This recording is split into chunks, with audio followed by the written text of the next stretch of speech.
Can you hear me? All right. I was hoping we wouldn't have to do this. Yeah. I want to remind us when someone dies, we mourn, we lament. If we were to go to a therapist, right, the first thing that they would tell us to do is to feel, to have this like weight inside of us, and take care of that first. And then you can move on to, other things. But take care and feel your anger and your denial, your grief, your hurt, your loss, your sadness. And then later is a time to analyze and fix. So today, all I want us to do is to get to that feeling place, okay? I'm not preaching this coming weekend. My daughter Neva is at Oberlin College in Ohio, and we have missed parent weekend 3 years in a row, and she's a senior, and she will disown her parents if we don't show up this weekend. So I promise I will preach on this when I'm back.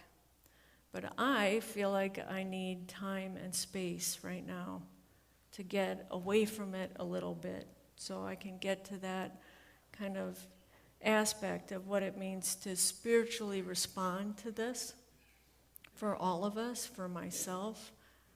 And how do you get to that place of analyzing and thinking about what needs to be fixed? So, as I said, I just want us to hold this space with each other.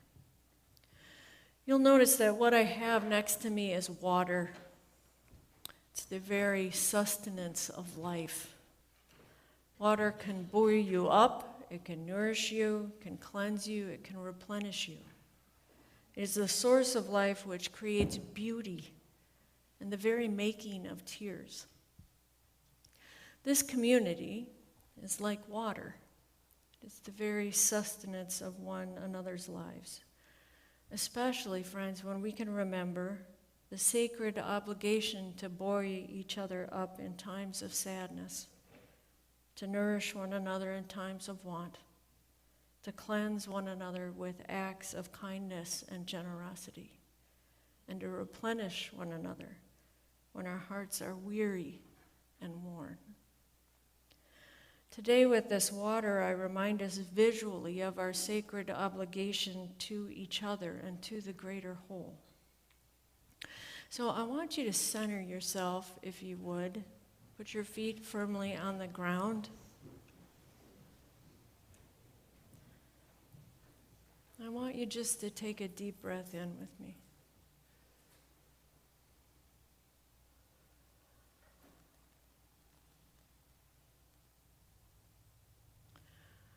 I want you to think through all of the emotions that you have going on right now. Maybe anger, or sorrow, or fear, or frustration. Your lizard brain may have kicked in, so you've got a flight response or a fight response. You may be in disbelief. But I want you to think through all of those feelings that you have going on right now. And locate, if you can, your primary feeling. What is kind of rising to the top for you?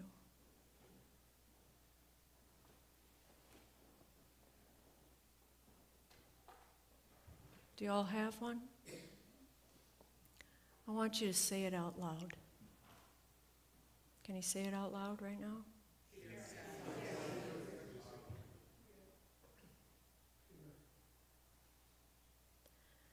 Now I want you to think through where in your body you're feeling it. Do you know where it is? Can you get yourself into your body a little bit, out of your head, and into your body? I just want you to take 5 deep breaths and send it to that place in your body.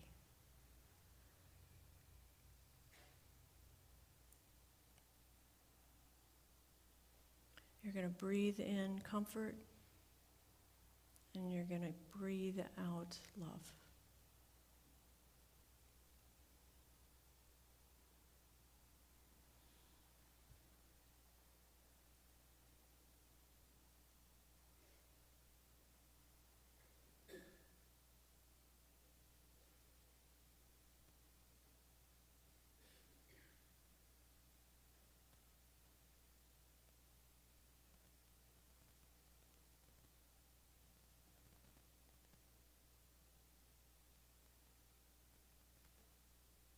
All right. Now I'm going to have us do something. If you have something that came up for you that was weighty, had like something like anger or fear, and you need it held by the collective, when you come up, I'm going to have all of us come up in a minute, and I want you to take one of 2 things. If you have something weighty and you need it surrounded by the water, by the collective, I want you to drop it in the water, okay? If you have been crying and feel like that's where you're so tender that you're feeling it right now, I want you to take salt and put it in the water. You are welcome to make a blessing over anything that you put in the water when you come forward, okay? I'm just going to have you come forward as you like while Kaiza plays some music for us.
May seem odd, but I want to bring up our new mission statement,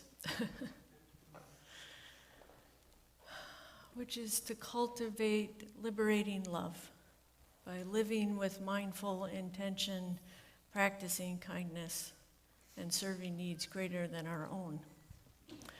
If you will remember when we were doing those workshops in the parish hall,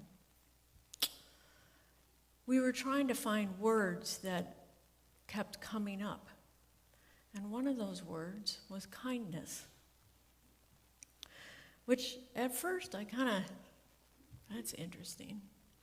And I thought maybe it was coming up because it's actually in our congregational covenant, is that Buddhist principle of before you speak, right? In our congregational covenant, before you speak is to think, is it useful, true, and kind? It can't be one or two, it needs to be all three, which is quite a discipline, actually. I thought it came from that. But then I kind of have been thinking about this for the last number of years, and not sure, friends, that kindness would have showed up the same way without 4 years of Donald Trump. His presidency ushered in a lot of cruelty and meanness, a propensity for uttering hurtful messages with no responsibility to the consequences of such language.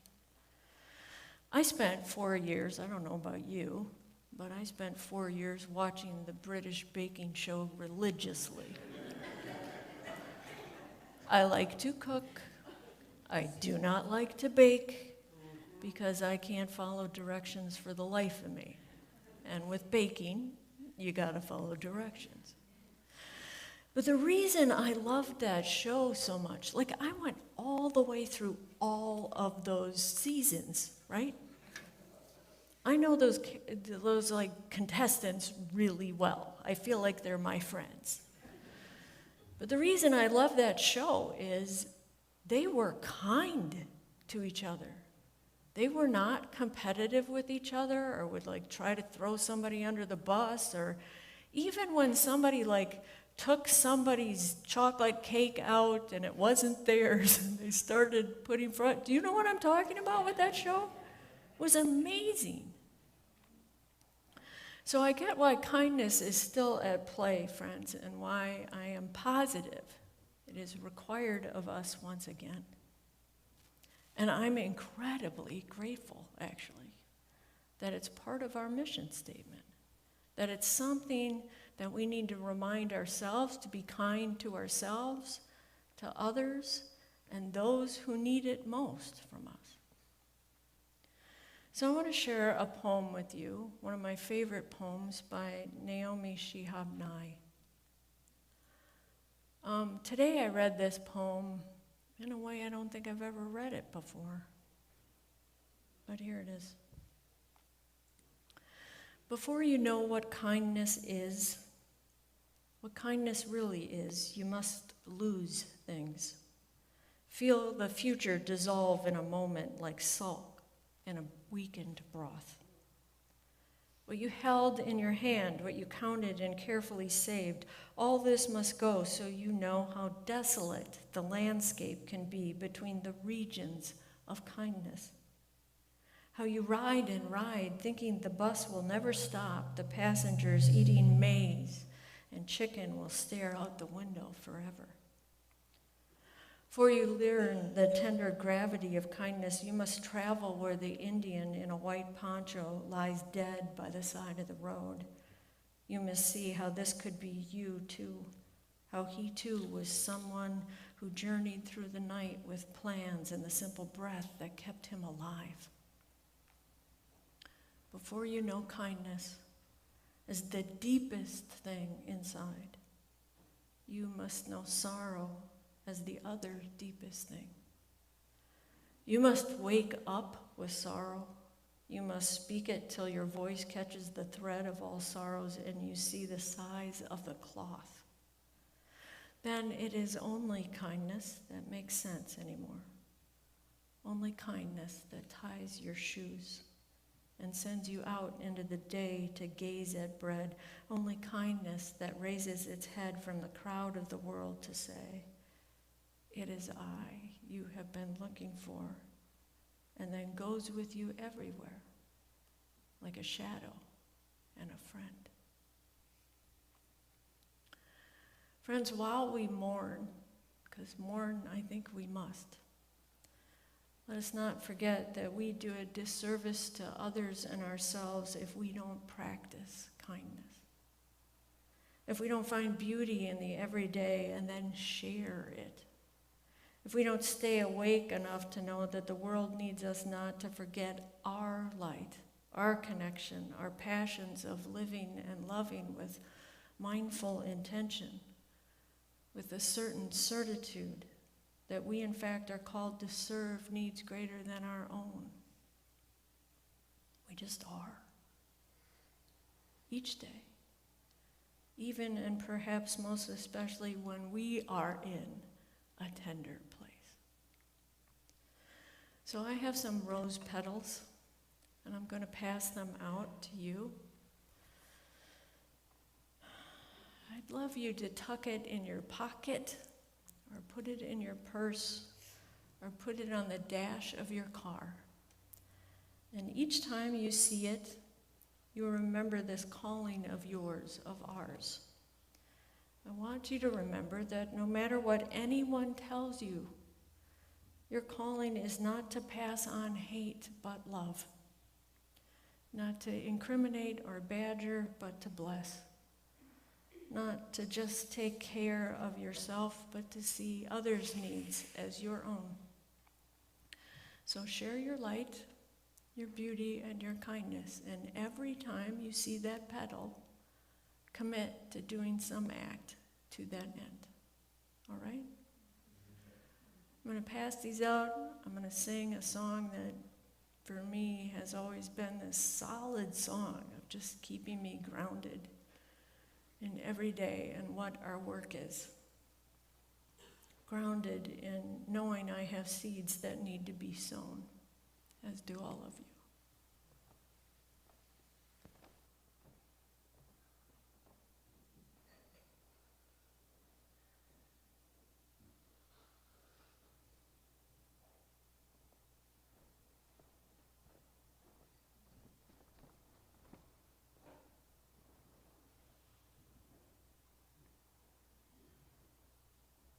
Bright morning stars are rising. Bright morning stars are rising. Bright morning stars are rising. Day is awakened in my soul. Oh, where are our dear mothers? Oh, where are our dear mothers? Oh, where are our dear mothers? Day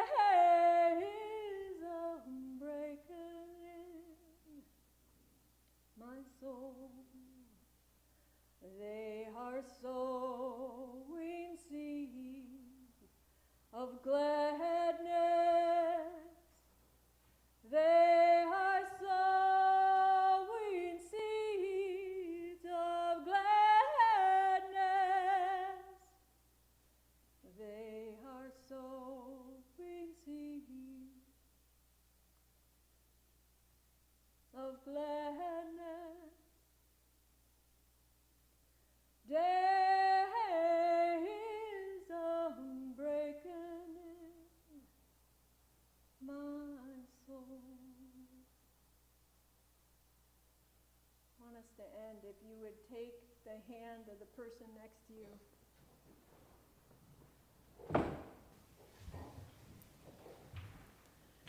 I want to end with these words.